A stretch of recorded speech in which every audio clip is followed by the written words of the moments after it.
எங்கள் ஒய்ஃப் கேட்ட அவன் வாங்கியாச்சு. ஒரு சர்ப்ரைஸ் கொடுத்துடலாம். ரம்யா என்னவா இருக்கும் சொல்லுங்க.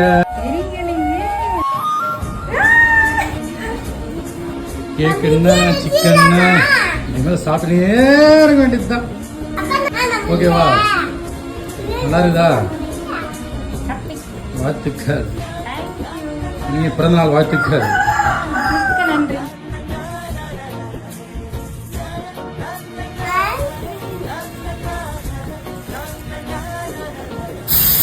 Happy birthday to you.